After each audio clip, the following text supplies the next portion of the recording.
Ayan guys, nabaklas ko na siya. Ayan.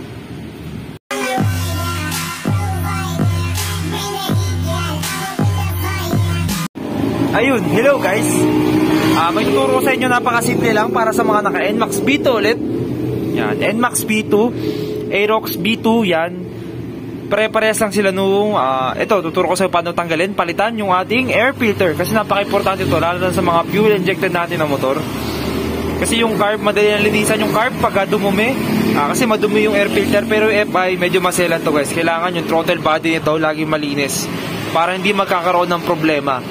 Ngayon, tuturo ko sa inyo paano magpalit guys. Ito sa Aerox B2, NMAX B2, medyo maraming tornilyo. Meron siyang 9 na tornilyo. 1, 2, 3, 4, 5, 6, 7, 8, 9, 9 na tornilyo. Pag stock yung mga motor ninyo guys, puro ano lang, Phillips screw ang lahat. Ito kasi na medyo naka-white bolts na yan. Yung iba, wala ng tornilyo guys. Lalagyan ko na lang ng tornilyo yan. Yung mga wala.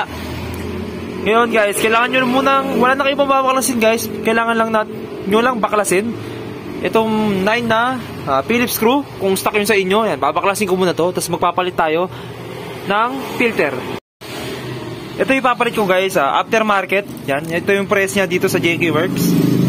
Aftermarket lang to guys, pero maganda klase naman to. Kesa naman yung gamit natin yung stock na madumi, di ba guys? Papalitan ako nito. Yung original genuine ata nito sa Yamaha guys, kung di ako nagkakamali 800, 900 ata. Parang ganun naglalaro yung genuine. Ito guys, kung magpapalit pala kayo ng filter, kung maggaganto kayo, ito guys, pang Aerox B1 na washable. Pwede naman kayong magganto na washable guys kung madalas kayong magpa-throttle body o may pera ka pang throttle body lagi, kasi madudumin yung throttle body natin kasi malilaki yung butas nito. O maganda yung airflow nya, malakas, or yung hangin nya mas maraming pupasok, mas nakakingin ng maayos yung ating engine. Pero lahat ng maliliit na alikabok nakakapasok sa throttle body natin. Kaya mas suggest ko pa rin itong stock lang na disposable kesa dun sa washable. Ngayon, babaklasin ko na to. 9 yan guys, ulit 9. Tapos, tingnan natin yung filter natin guys.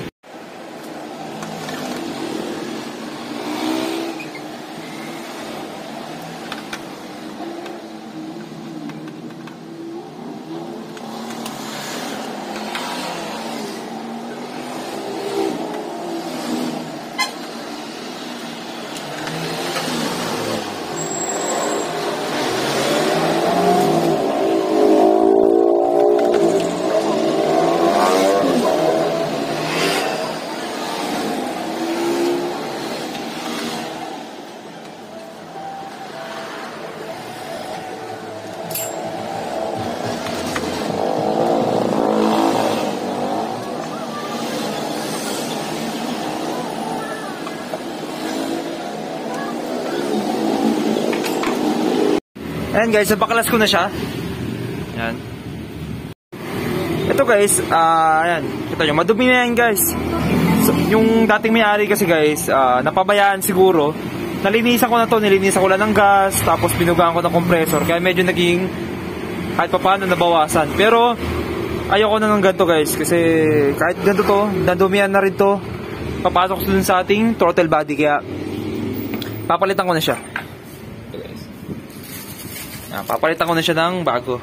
Bago ko palitan guys, pupunasan ko muna itong mga to, lilinisin ko. Yan, yung loob ng ating airbox para malinis talaga pag sinalpakan na natin ng bago. Yan, lilinisin ko lang sila guys.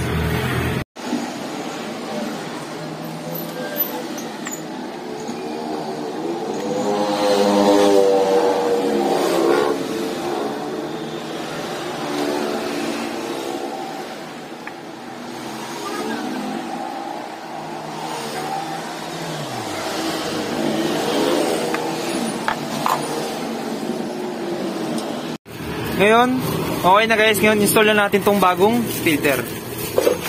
Kukunin ko na, tanggalin ko lang guys. Sasalpa ko na. Tapos, sutornilyuan ko na lahat. Tapos, o yun, okay na yung ating filter. Yan guys. Kung magpapalit ka nito guys, Hindi ko lang tansya, siguro pinaka-early na siguro yung 10,000, 15,000, 20,000 siguro yung pinaka-late bago kayo magpalit ulit dito guys. Pero kung may time kayo, may kakilala kayo, may compressor kayo, buga-bugahan nyo lang every week para mas tumagal siya, hindi naiipon yung dumi.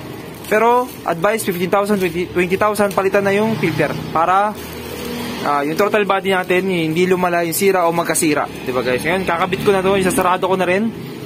Yan.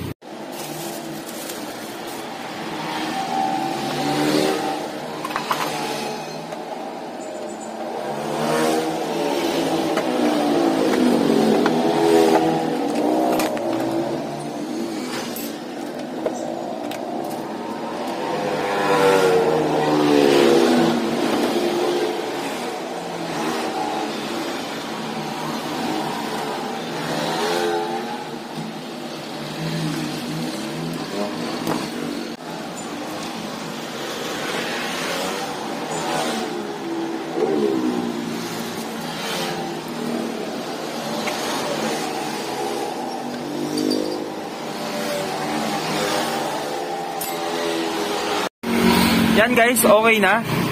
May dadagdag lang pala ako. Guys, pagka binuksan nyo na siya guys, tapos basa yung loob, may putik, basa, may langis. Yung langis yun guys, madalas sobrang oil lang yun. Punasan nyo lang yun. Pero maganda, pag tanggal nyo itong filter, paandarin nyo saglit. Kailangan walang uusok manggagaling dito sa may breather. Walang usok dapat yung guys. Ibig sabihin, healthy yung engine nyo.